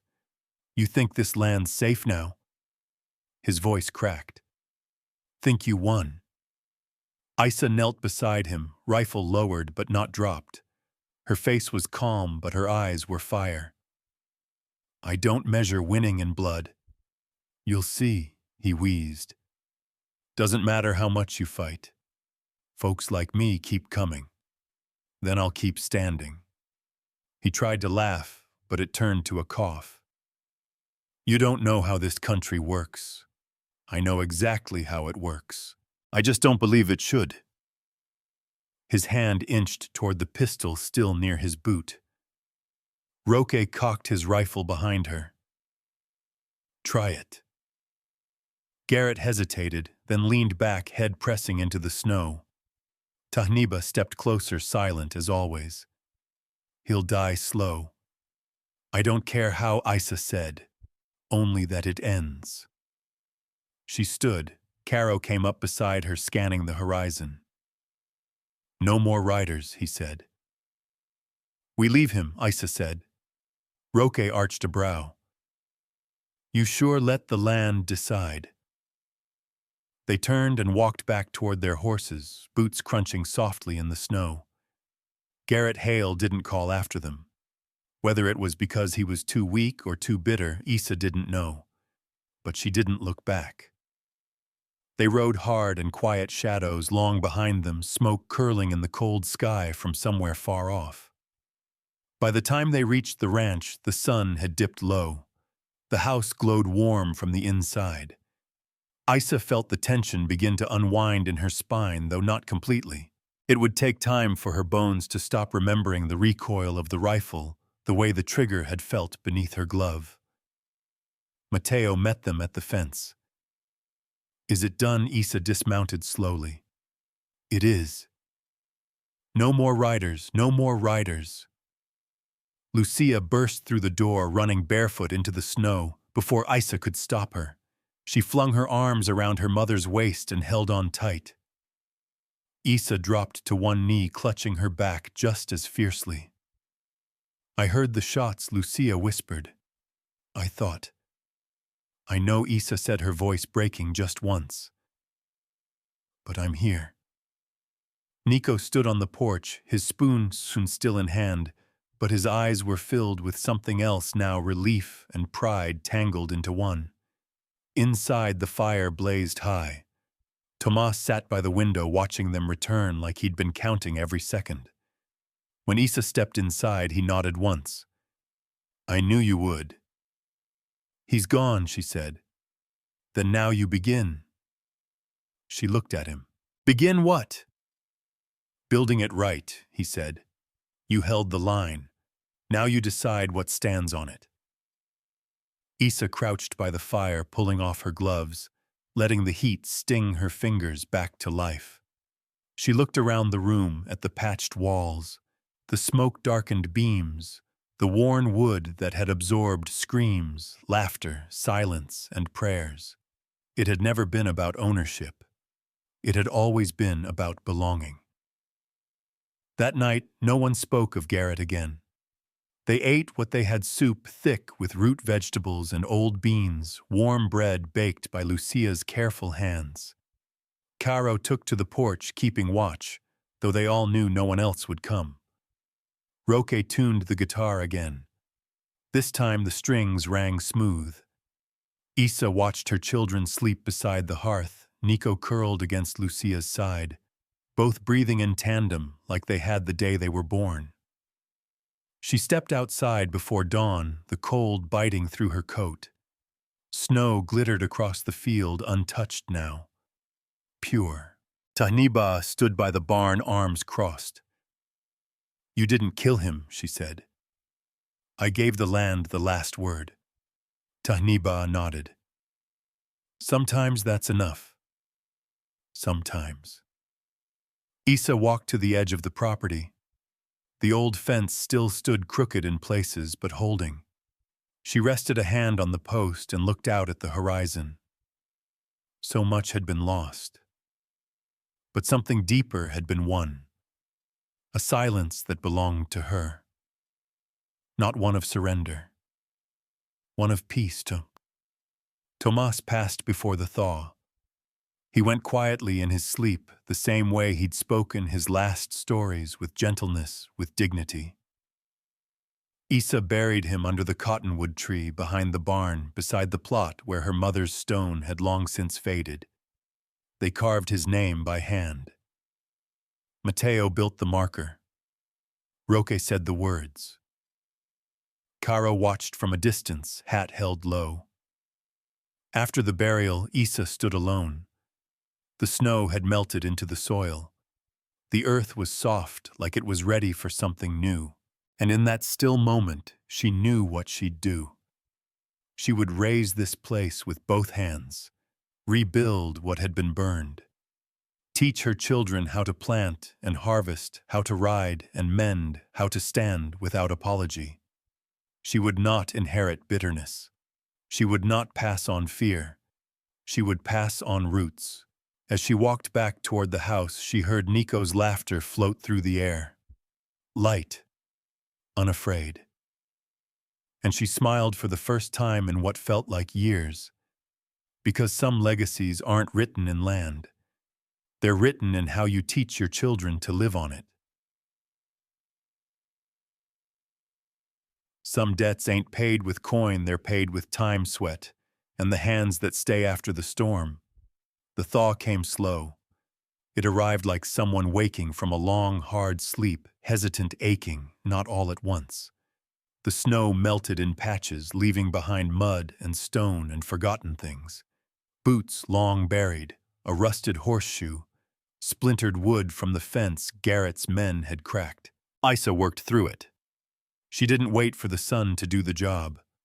She cleared the wreckage of the hay shed, first dragging out beams charred at one end, stacking what could be salvaged, and burning what couldn't. Mateo helped her the wound on his calf, healing slow but clean. He never complained, not once. Not even when the blisters came or when the wind blew cold enough to slice. Lucia planted herbs in the clay pots by the window seeds pressed carefully beneath soft black dirt. Nico built towers from scrap wood and called them forts. Caro taught him how to lash boards together tight with old rope, while Roque fixed the barn door one iron hinge at a time. Life didn't start over, it just kept going. That was the truth of it. Isa rose with the light and worked until her hands were stained and sore. Tahniba came every few days, silent as ever, bringing dried meat or root vegetables she'd foraged near the canyons. Sometimes she'd stay and help mend fencing. Sometimes she'd just watch from the ridge. One morning, Isa found her sitting on a fence rail with the sunrise painting her in fire. "You ever stay long anywhere?" Isa asked. Tahniba didn't look at her. "Depends if it's worth staying for." Isa nodded. "And is it—" A pause. Then getting close. The next day, Isa found Tomas's old ledger under the floorboard where he used to keep his tobacco. Inside were notes, rows of cattle-traded debts owed, land measured out to the foot. But there was something else, too, a hand-drawn map of the property corner to corner. And in the margins, his handwriting. "What you build lasts longer than who builds it." Isa traced the ink with her fingers. She thought of all the men who had tried to take this land, of the ones who died for it, of the ones buried beneath it. and of her mother who had stood here once younger and tougher than the world allowed. That night she sat on the porch with Matteo beside her, the stars cracking open above them like broken glass scattered across velvet. "Think we'll keep it?" he asked. Isa leaned back in her chair. "We already did." "I mean all of it. The house, the fields. You think it'll hold?" She looked out at the dark, at the way the barn stood straight now, at the faint sound of Lucia singing to herself in the kitchen, at the tree where Tomas lay beneath earth that hadn't frozen again. "It'll hold," she said, "because we will." A week later, Sheriff Dawes arrived. He rode in alone, his horse kicking up the last of the slush. Isa watched him from the porch as he dismounted, his face weathered eyes tired. He looked older than the last time she'd seen him. Or maybe it was just the weight of the badge he wore more burden than power in these parts. He tipped his hat. "Heard there was a dispute up this way." Isa said nothing, just opened the door and stepped inside. When she returned, she held Garrett's pistol and the torn page with his signature, his threat, his claim. She handed them both to the sheriff. Dawes read the note, studied the weapon. "Folks are saying he ran off." "He did," Isa said. "But the land didn't follow him." Dawes looked her in the eye. "No one's asking questions." "No one needs to." He nodded once.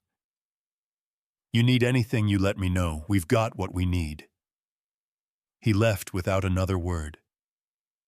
Isa stood at the edge of the yard long after he'd gone. The silence settled again, but this time it was a comfort. Spring pushed harder after that.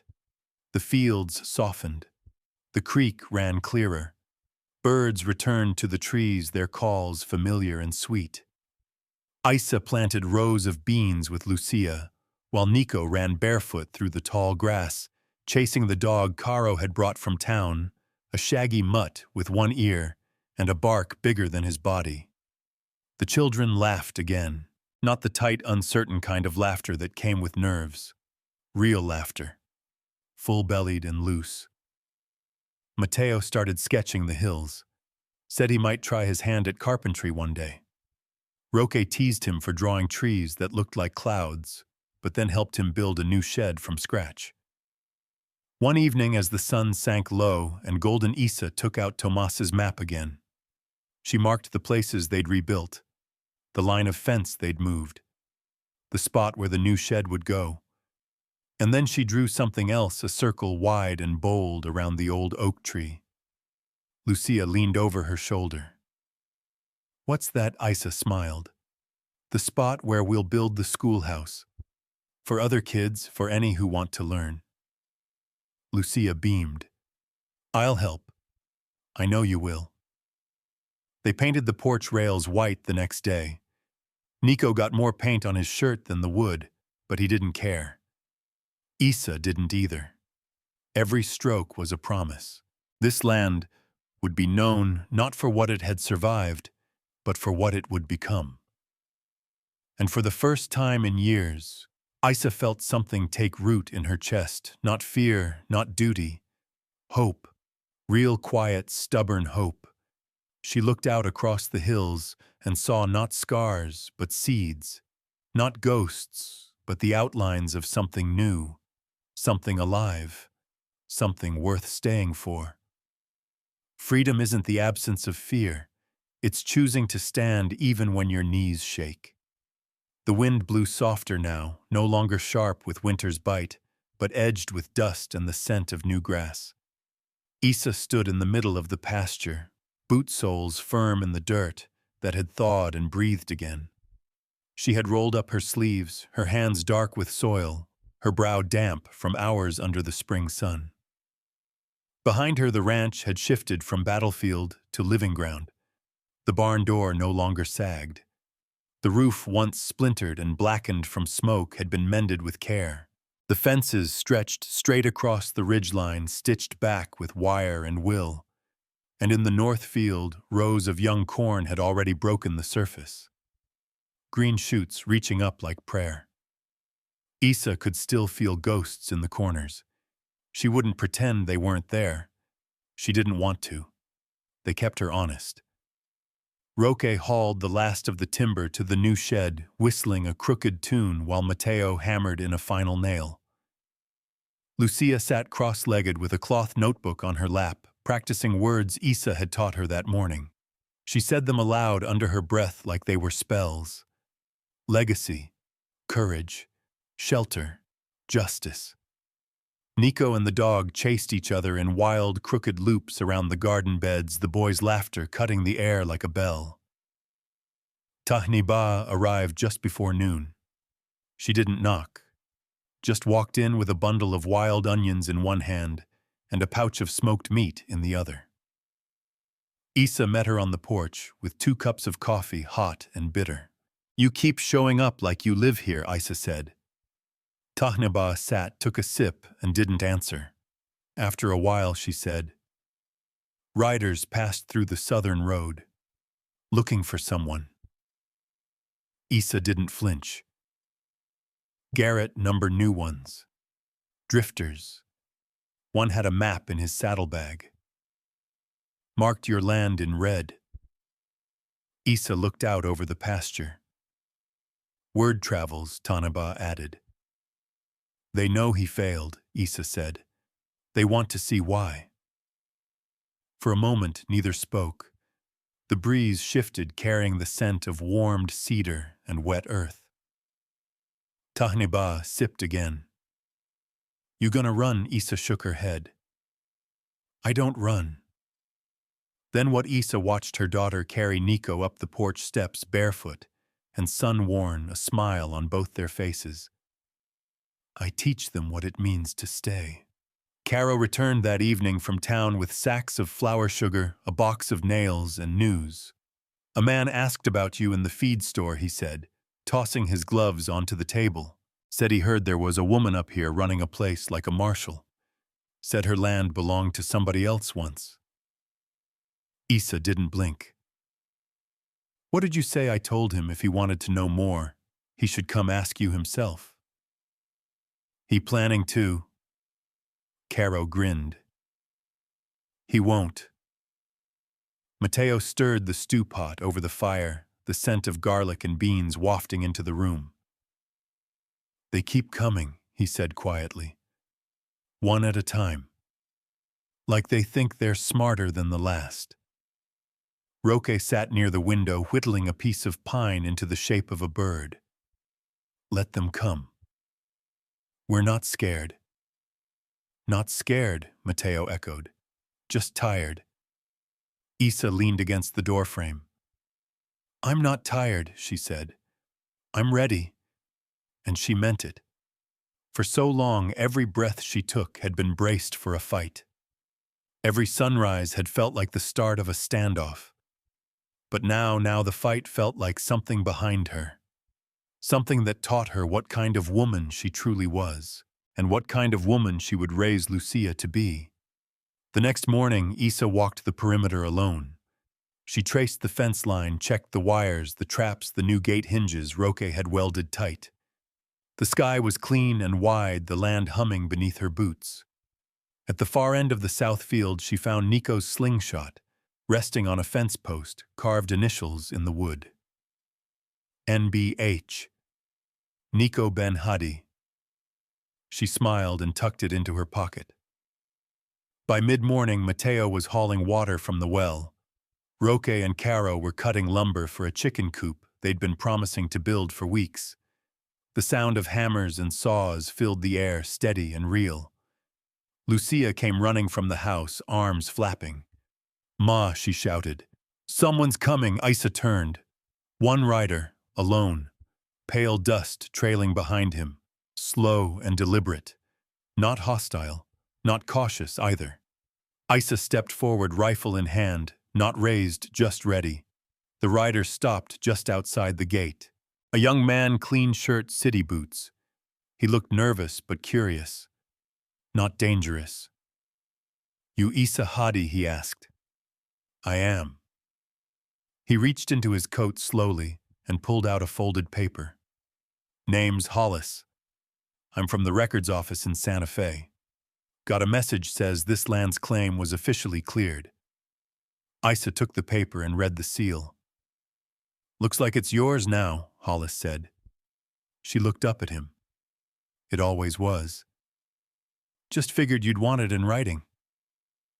Isa nodded, lips pressed into something between gratitude and pride. I do. Hollis tipped his hat. Ain't seen many folks hold their ground like you. You haven't seen many like us. He nodded and rode off, kicking up dust like he'd never been there. Isa watched until he disappeared into the curve of the hills. When she walked back toward the house, the wind shifted again, carrying the scent of sun-warmed pine and possibility. Inside, Lucia was still practicing her words. This time, she added a new one, owner. Isa ran her hand along the doorframe as she passed. No chains, no threats, no fear. Just wood. And home. You don't inherit strength, you build it hand over hand like a fence line in a storm. The morning broke with a kind sky. It had rained in the night, soft and steady, soaking deep into the roots of the cottonwoods and quieting the world. Now the sun broke through slow-moving clouds, casting long gold across the pasture. Isa stood on the porch, coffee steaming in her hand, and breathed in the scent of wet earth pine and possibility. Lucia was already up feeding the chickens behind the barn, her braids swinging with each step, like her mother's used to when Isa was her age. Nico chased the dog through puddles, Boots forgotten his laugh echoing across the yard like it belonged there. Matteo was sharpening fence posts for the north line, humming tunelessly. Roque and Caro were packing supplies into the wagon they'd be hauling to the next town, trading lumber hides and cloth for books, tools, and paper. They were building something. Not just mending, not just surviving. Building. Isa stepped down from the porch and walked to the shed. She unlocked the door and pulled out the box her mother had left behind years ago, stashed under the floorboards. Inside were photographs, black and white, worn at the edges. One showed a younger version of her mother standing beside a man with eyes like Isa's. The ranch stretched behind them, wilder, untamed. She found the deed, too, now stamped with the official seal. The land was hers, not because it had been granted, but because it had been earned, protected, worked. She folded the papers and slid them into her coat. Today, they'd ride into town together. The first time since it all began. They would walk the streets, not as survivors, but as neighbors, as builders, as a family. Roque was hitching the horses when she reached him. "Wheels tight?" she asked. "Wheels are better than new," he said, wiping his hands. One of the bolts was worn, but Matteo fixed it without blinking. Isa raised a brow. "You let him touch your rig." Roque grinned. "Boy's got good hands. Even better aim. I'll let him know you said that." Roque snorted. "No need. He already knows." They rode out as a group just after noon, the wagon creaking under its careful load, dust rising behind them in long, lazy spirals. Tahniba rode ahead, silent as always, but Isa knew she wouldn't ride far. She always circled back. The town came into view before dusk, nestled low between the hills, like a coin dropped in grass. The church bell had just begun to ring. Sunday. Isa felt her hands tighten slightly on the reins.